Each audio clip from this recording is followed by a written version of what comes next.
Anaconda और वो बहुत बड़े एनिमल्स को इनगल्फ करता है। तो उसकी 2 ड्राइंग्स दिखाई गई हैं इग्नू के पेज नंबर 34 पे, बीपीसीसी 101 की बुकलेट जो है। तो उसको देखने के 2 तरीके हैं, एक तो बाहर से और एक उसका क्रॉस सेक्शन जो दिखाया हुआ है नीचे। ठीक है, there are two ways this has been shown. And ये little prince, the little prince जो है उस बुक का एक एग्जाम्पल हमें यहाँ पे दिया हुआ है। तो कितना कॉमन है ये कि परसेप्शन का फिनोमिना कितना कॉमन है। हम एवरीडे लाइफ में आप जिस भी चीज़ के बारे में जो भी सोच रहे हैं, दैट इज़ योर नज़रिया towards it, that is your perception towards it, that depends on आपको उस चीज़ के बारे में कितना पता है, आपके पास्ट एक्सपीरियंसेस उस चीज़ के साथ क्या रहे हैं। That is going to determine how you think about it, and the way you think about a certain thing is perception. ठीक है, now I'm going to read a few important lines from the text. जैसे यहाँ पे लिखा है, the psychological process responsible for our interpretation of the world is known as perception. हम किसी भी चीज़ को किस तरीके से रीड करते हैं अपने माइंड के अंदर, उसको परसेप्शन कहा जाता है। तो हम पूरी दुनिया को ही समझने का जो हमारा तरीका है, हम उसे कैसे परसीव कर पा रहे हैं, उसे परसेप्शन बोलते हैं। प्रोसेस ऑफ परसेप्शन जो है उसमें 3 स्टेप्स होते हैं। जब भी हमें कोई स्टिमुलाई मिलता है, कोई स्टिमुलाई मिला, ठीक है, तो उससे 3 प्रोसेसेस होंगे और हम उस चीज़ को प्रोसेस करेंगे through 3 different mechanisms. The first one is going to be selection. हम पहले सेलेक्ट करेंगे वो इंफॉर्मेशन जिसको हम आगे प्रोसेस करने वाले हैं अपने माइंड के अंदर। ठीक है, पहले we are going to select the kind of information that we are going to use as an input. Selective attention, अगर किसी ने आगे पढ़ा है तो किसी को अगर पता हो, अटेंशन भी 2-3 टाइप्स का होता है। सेलेक्टिव अटेंशन जो होता है, अटेंशन स्पैन जो होता है हमारा, that is like very focused, very concentrated.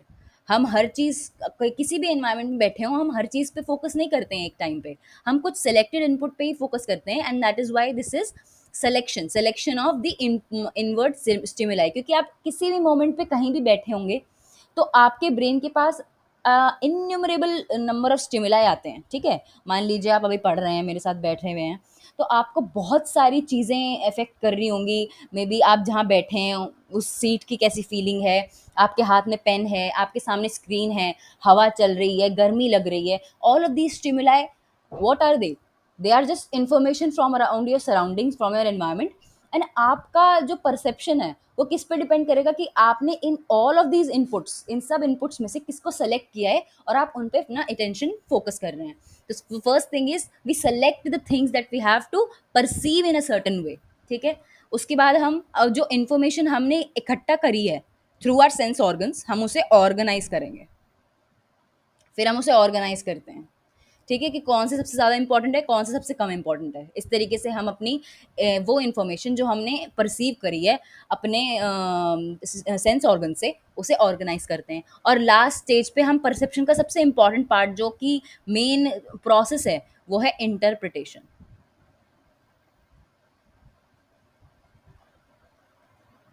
मेरी स्क्रीन नज़र आ रही होगी आप लोगों को?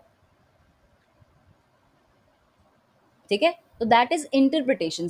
जो स्टिमुलाई है, हमने उसको पहले सेलेक्ट किया कि भाई हम इस स्टिमुलाई पे ध्यान देंगे। उस स्टिमुलाई को जिस पे हमने ध्यान दिया उसको हमने ऑर्गेनाइज किया एक करेक्ट सीक्वेंस में। हम इसे इस सीक्वेंस में समझेंगे, सबसे ज़्यादा इंपॉर्टेंट स्टिमुलाई ये है, और सबसे ज़्यादा इंपॉर्टेंट स्टिमुलाई के ऊपर जब हमने फोकस किया तो उसका ये अर्थ निकला। इंटरप्रिटेशन का मतलब अर्थ निकलना। Please don't mind that I use a lot of Hindi stuff when I teach, because I think it's very important to understand anything in your mother tongue or in your native language. उससे आपका understanding किसी भी concept का बहुत बेहतर हो जाता है, क्योंकि जो हमारी मदर टंग होती है उससे अच्छा कोई मेथड नहीं होता समझने का। नाउ स्टेजेस ऑफ परसेप्शन जो है, स्टेजेस ऑफ परसेप्शन का एक अगर मैं निमोनिक बनाऊँ तो क्या होगा? वो होगा SOI, that is selection, organisation and interpretation. ठीक, अब हम इन चीज़ों को अगर आगे स्टडी करें कि भाई how does this all happen, कैसे होता है सिलेक्शन, क्या होता है, तो फर्स्ट स्टेज ऑफ परसेप्शन जो है सिलेक्शन है, उससे कहते हैं वो सिलेक्शन जिसका होता है वो स्टिमुलस है जिसको हमने अटेंड किया है। तो इग्नू की बुक में लिखा हुआ है that it is the attended stimulus, जिस पे हमने ध्यान दिया, जिसको हमने अटेंड किया, जिसकी हमने बात सुनी, वो है अटेंडेड स्टिमुलस। ऐसे ही आपको पता होगा कि कुछ ऐसे फिगर्स होते हैं जिनके दो मीनिंग निकल रहे होते हैं, है ना? ऐसे एग्जाम्पल्स जो दिए हुए हैं, let me show them. I hope you guys will be able to see that screen as well. Let me switch on. Wait.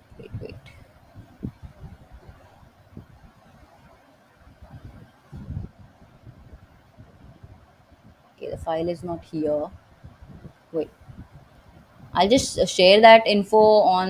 If you guys have your book, you can look on to page number 35, जहाँ पे जिसने भी इग्नू की book पढ़ी है या देखी है बीच में से, ये चैप्टर अगर देखा है तो आपको पता होगा एक डक और रैबिट वाला फिगर था, और एक वेस, और उस वेस की तरफ दोनों चेहरे बने हुए थे, ऐसा एक स्टिमुलस था। मतलब मैं आपको जो वेस वाला एग्जांपल है वो थोड़ा बना के दिखा सकती हूँ, because it is a little bit easier to draw it. It's like this.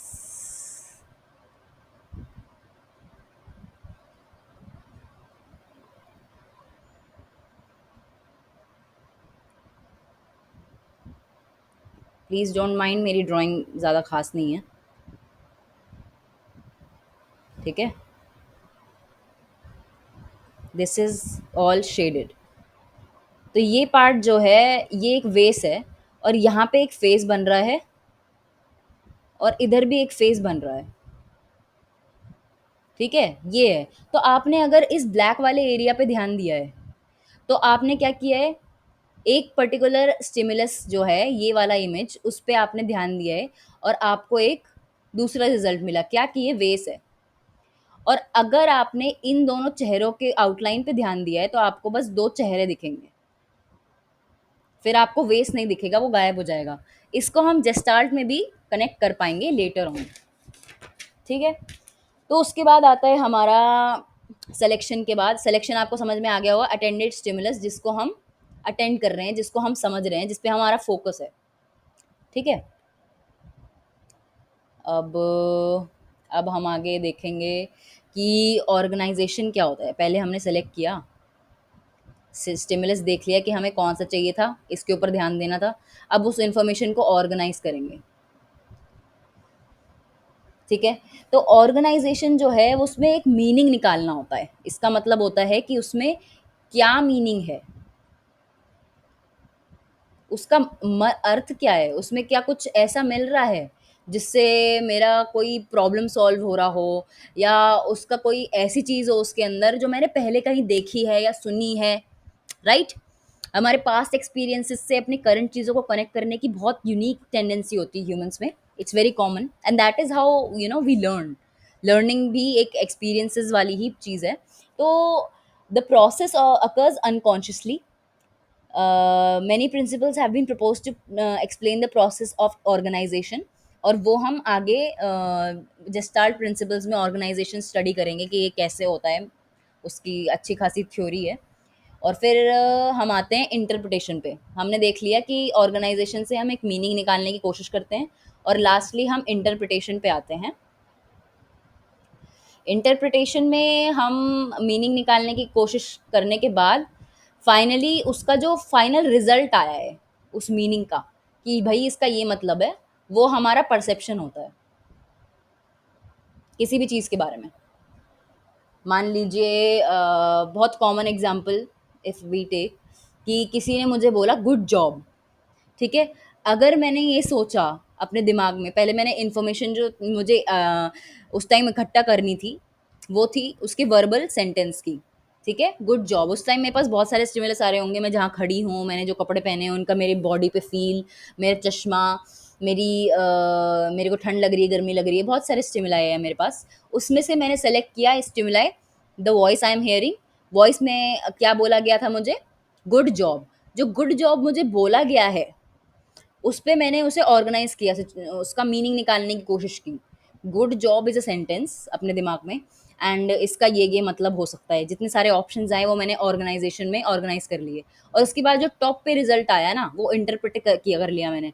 अगर मेरा लाइफ को लेके आउटलुक बहुत नेगेटिव है, या मेरे पास ट्रॉमा है, पास्ट एक्सपीरियंसेस बुरे रहे हैं, लर्नड हेल्पलेसनेस है, या देर आर अदर सिम्टम्स और other problems that this person is having, तो उन्हें ये भी लग सकता है कि वो पैसिव अग्रेसिवली गुड जॉब बोला है किसी ने, या किसी ने अगर बहुत अच्छी अपब्रिंगिंग है तो उन्हें ये भी लग सकता है कि गुड जॉब का मतलब अच्छा किसी ने काम किया है, ये बोला जा रहा है, उनकी तारीफ की जा रही है। तो आप देख सकते हैं कि there can be several meanings. अच्छा, अच्छा, अच्छा, अच्छा, समझ रहे होंगे आप कि there can be several meanings to the same word और in the same sentence. So how we read, how we perceive that particular sentence is all about perception. Okay, I am I clear? किसी को समझ में आ रहा है जो मैं पढ़ा रही हूँ? हाँ जी, हाँ जी। राइट? अच्छा, इंपॉर्टेंट चीज़ इंटरप्रिटेशन के बारे में आपको मैंने बता ही दिया। आपके पास एक्सपीरियंसेस, आपके मेमोरी, आपके जेनेटिक्स, इन सब फैक्टर्स पे डिपेंड करता है आपका इंटरप्रिटेशन। और इंटरप्रिटेशन इसी वजह से क्या होता है, सब्जेक्टिव होता है। It differs for everybody, and that is why it is subjective. ठीक है, ये इंपॉर्टेंट कीवर्ड है, इसको ध्यान में रखिएगा आप। अब थियोरेटिकल अप्रोचेस टू परसेप्शन, तो दो तरह की अप्रोचेस आती हैं परसेप्शन में। ठीक है, I am going to just fill in this part here. um,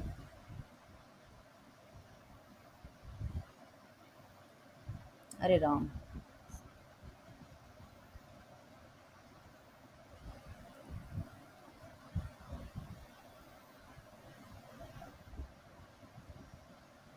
okay, thank you very much, I couldn't do it like that. I'm gonna put in the black paint in here. Okay, so now I'm gonna use my pen. Okay, so अब हम आ गए दो theories पे। एक top down approach है, एक bottom up approach है। ठीक है, top down approach, bottom up approach. अब मुझे बताइए कि मेरे पास स्टिमुलस आ रहा है, या मेरी तरफ से स्टिमुलस की तरफ अटेंशन जा रहा है। कि दो मेथड्स हो सकते हैं किसी भी चीज़ को परसीव करने के। तो पहले वाला मेथड हम स्टडी करेंगे, top top down. Top down जो मेथड है ये इनडायरेक्ट मेथड होता है। मैं पहले कीवर्ड्स लिख रही हूँ यहाँ, जैसे कि इग्नू की बुक में है। इनडायरेक्ट होता है, ये एक्सपीरियंस ड्रिवन होता है, मैटर करता है इसमें आपका एक्सपीरियंस। और इसका जो मेन एडवोकेट रहा है major, that has been Richard. Richard भैया जो थे उन्हें लगता था कि भाई this is how perception takes place. अब एक्सपीरियंस इसमें मैटर करता है, ये कीवर्ड याद रखेंगे ना आप तो आपको सब साइकिल पूरी समझ में आ जाएगी। एक्सपीरियंस मैटर करता है, इसका मतलब टॉप डाउन का मतलब क्या हुआ, ये आपके ब्रेन से स्टार्ट हो रही है प्रोसेस। टॉप पे आपका क्या है, आपका ब्रेन है, ब्रेन के अंदर क्या है, experiences. Top to down, top to down मतलब आपके ब्रेन से स्टिमुलस की तरफ जा रहा है आपका अंडरस्टैंडिंग, आपका परसेप्शन। ठीक है, तो जो स्टिमुलाई है उसमें इतनी इंफॉर्मेशन नहीं है कि वो आपको बता पाए कि आपको उसके बारे में कितना सोचना है। इसी वजह से आपके एक्सपीरियंसेस जो हैं वो उसको, आपकी थिंकिंग को, आपके परसेप्शन को अफेक्ट कर रहे हैं। और इसका बिल्कुल उल्टा पार्ट है, टॉप डाउन की जगह है बॉटम अप। बॉटम अप में स्टिमुलाई प्रिंसिपल है।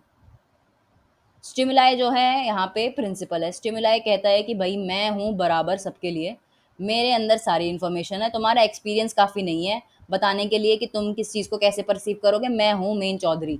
ठीक है, और इसका जो सबसे बड़ा एडवोकेट था वो था गिब्सन।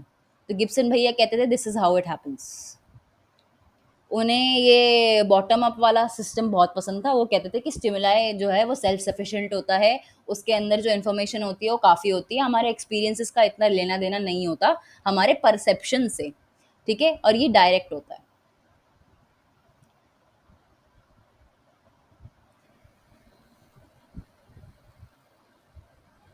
समझ में आ रहा है आप लोगों को?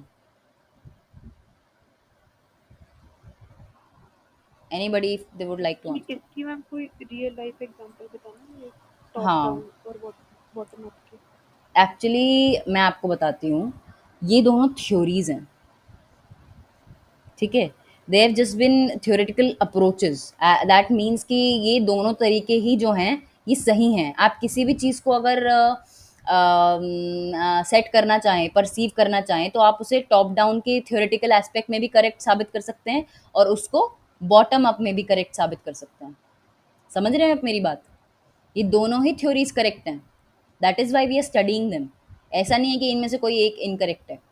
तो इसका नहीं, मतलब करेक्ट तो है, हाँ, पर हाँ। मतलब कोई भी एक एग्ज़ाम्पल, लेके हाँ, उसको हाँ, हाँ। दोनों एग्जांपल से समझाना एग्ज़ाम्पल है। मैं बताती हूँ, मान लीजिए मैं टीवी देख रही हूँ, ठीक है? I am looking at the television and वहाँ पे एक सीन हुआ कि जो गोपी बहू थी, उसके हाथ से कढ़ाई गिर गई, ठीक है? तो अब उसके 2 तरीके थे इस चीज़ को प्रोसेस करने के मेरे दिमाग में। मेरे दिमाग में मेरा पास्ट एक्सपीरियंस आया कि भई एक बार मैंने भी कढ़ाई ऐसे ही गिरा दी थी और फिर उसको परसीव करने का तरीका मेरा चेंज हो गया, उस एक्सपीरियंस को याद करके कि अरे! ये तो बहुत बुरा हुआ, उसने तो कढ़ाई गिरा दी। ठीक है?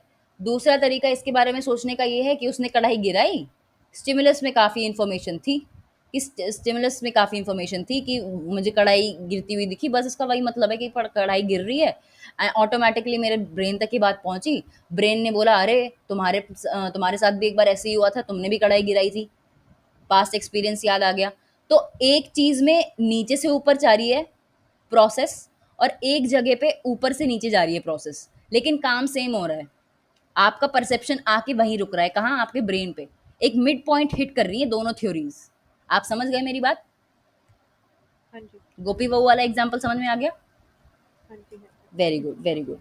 तो ये हमारी दोनों थ्योरीज हो गई। इनके बारे में ना ज़्यादा डीप मत जाना, क्योंकि ये ज़्यादा यूज़फुल नहीं है। थोड़ा सेंसेशन अच्छे से पढ़ लेना, क्योंकि उसमें जो बायोलॉजिकल पार्ट है वो बायोसाइकोलॉजी में भी आएगा थोड़ा बहुत यूज़। तो उसको अच्छे से करना। टॉप डाउन और बॉटम अप के ऊपर किसी दिन में एक एक्स्ट्रा क्लास रख के उसको डीपली हम स्टडी करेंगे, ताकि आपको ये मेन कीवर्ड्स जो हैं अच्छे से याद हो जाएँ और आपका एग्ज़ाम क्लियर हो जाए आराम से। ठीक है? फिर अब हम आते हैं नेक्स्ट चीज़ पे, जो कि है सेंसेशन। तो सेंसेशन से मतलब होता है हमारा महसूस करना,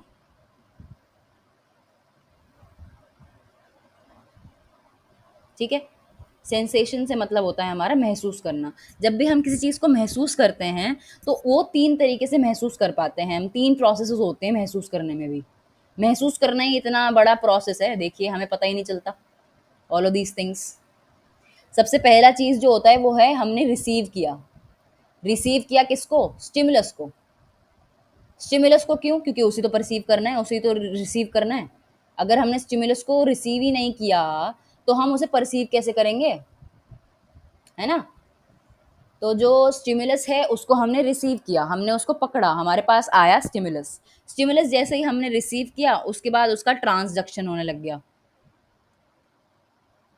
ट्रांसडक्शन होने का मतलब है कि जो रिसीव्ड एनर्जी है, इसकी एनर्जी स्टिमुलस की, वो कन्वर्ट हो रही है न्यूरोलॉजिकल एनर्जी में। न्यूरोलॉजिकल एनर्जी मतलब एक न्यूरोलॉजिकल मैसेज, एक ऐसा मैसेज, एक ऐसी एनर्जी जो हमारा सिस्टम समझ सकता है। ट्रांसडक्शन का मतलब ये होता है कि आप एक फॉर्म ऑफ एनर्जी को दूसरे फॉर्म ऑफ एनर्जी में कन्वर्ट कर रहे हो। तो आपका स्टिमुलस जो कि एक फिजिकल सेंसेशन होगा किसी भी टाइप का, या वाइब्रेशन होगा आपके ईयर में, या फिर रेटिनल इमेज होगा, लाइट होगी, या फिर वो स्मेल होगी, ऑल्फैक्टरी आपकी जो नर्व एंडिंग्स हैं उनके ऊपर कोई सेंसेशन आई है। तो वो सब चीज़ें आपने स्टिमुलस को रिसीव किया है और अब वो ट्रांसड्यूस होंगी। ट्रांसड्यूस मतलब एक फॉर्म ऑफ एनर्जी से दूसरी फॉर्म ऑफ एनर्जी में कन्वर्ट होंगी। दैट इज़ वो न्यूरोलॉजिकल मैसेजेस में कन्वर्ट हो जाएंगी। और जब वो मैसेजेस में कन्वर्ट हो जाएंगी तो फाइनली क्या होगा? उनका उनका इंटरप्रिटेशन होगा। दोनों स्टेप सेम है। किसमें? सेंसेशन में और परसेप्शन में। इंटरप्रिटेशन।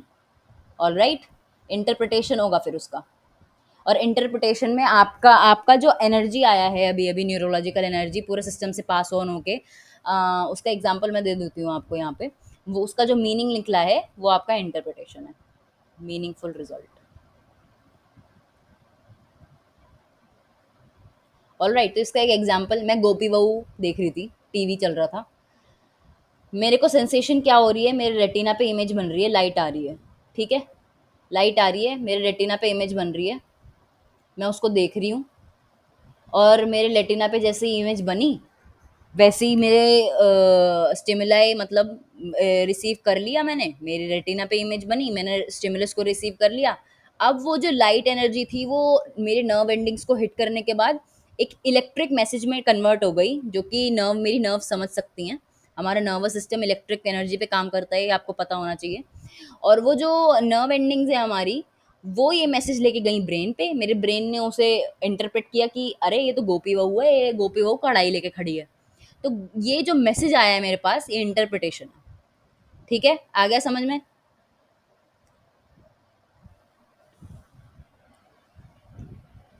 आई होप आ गया हो, आ जाना चाहिए। अच्छा, आगे आगे। हाँ हाँ हाँ, गुड। अब अब हम पढ़ेंगे आगे का part, that is role of attention in perception. तो परसेप्शन जो है हमारा, उसमें क्या क्या चीज़ें होती हैं, एसओआई होता है उसमें। एसओआई मतलब sensation, organization, selection, organisation and interpretation होता है उसमें। तो सेलेक्ट किया हमने स्टिमुलस, फिर उसे ऑर्गेनाइज कर लिया, और फिर उसका जो मीनिंगफुल रिजल्ट आया वो हमारा इंटरप्रिटेशन हो गया। तो अब जो सिलेक्शन आया है ना, इस स्टेप में एक चीज खेल जाती है, क्या? अटेंशन। अटेंशन एक काफी डीप टॉपिक है, ठीक है, इसको भी स्टडी किया जाता है अलग से। तो जो हमारा अटेंशन है, वो कलेक्ट करता है एक पर्टिकुलर स्टिमुलाई के बारे में सारी इंफॉर्मेशन जो हमारे को चाहिए। ठीक है, what is attention? Attention is or focus, or concentration, all the information collected by a particular sense organ about a particular stimuli. एक पर्टिकुलर स्टिमुलाई के ऊपर जब हम कॉन्स्टेंटली अपना सारा कंसंट्रेशन, अपना सारा फोकस डिनोट कर देते हैं, तो वो क्या हो जाता है? अटेंशन हो जाता है हमारा। तो अटेंशन सेलेक्टिव भी हो सकता है, और होना भी चाहिए। जिन लोगों का अटेंशन ज़्यादा सेलेक्टिव नहीं होता, वो लोगों का अटेंशन भटकता रहता है, वो बहुत डिस्ट्रैक्टेड होते हैं। तो अटेंशन जो है वो सेलेक्टिव होना चाहिए। Most important function of attention is selectivity. It refers to a process by which attention is focused on stimulus of ongoing interest while ignoring other irrelevant stuff that is going on around you. ठीक है, तो बाकी सारी चीज़ों को आप भूल जाएंगे, आप बस एक ही चीज़ पे फोकस करेंगे, that is the thing that is catching your attention. ठीक है, अटेंशन के कई सारे यूज़ हैं, मार्केटिंग गिमिक्स इसके ऊपर डिज़ाइंड होती हैं, आपके स्टडी पैटर्न्स इसके ऊपर डिज़ाइंड होते हैं, आप बायोलॉजिकली किन चीज़ों के ऊपर ज़्यादा प्रीडिस्पोज्ड हैं फोकस करने के, that is all how attention is determined. So it has a lot of basis, lot of factors, lot of in depth studies needed. But अभी हम स्टार्ट कर रहे हैं, तो मैं आपको बता रही हूँ। तो अटेंशन जो है, हम स्टार्ट करते हैं किसी भी चीज़ के बारे में, बहुत एक ही स्टिमुलस के बारे में फोकस करना उसके ऊपर, और बाकी सारे स्टिमुलस को भूल जाना। उसके बाद सस्टेन्ड अटेंशन जो है, सस्टेन्ड का मतलब होता है कि लंबे टाइम तक एक ही चीज़ पे आप फोकस कर पा रहे हो। ऐसा होता है कि हम कई बार एक ही चीज़ के ऊपर ज़्यादा लंबे टाइम तक फोकस नहीं कर पाते, लेकिन when you are able to focus on one particular thing for a longer period of time, that is sustained attention. And sustained attention is a very important factor in determining how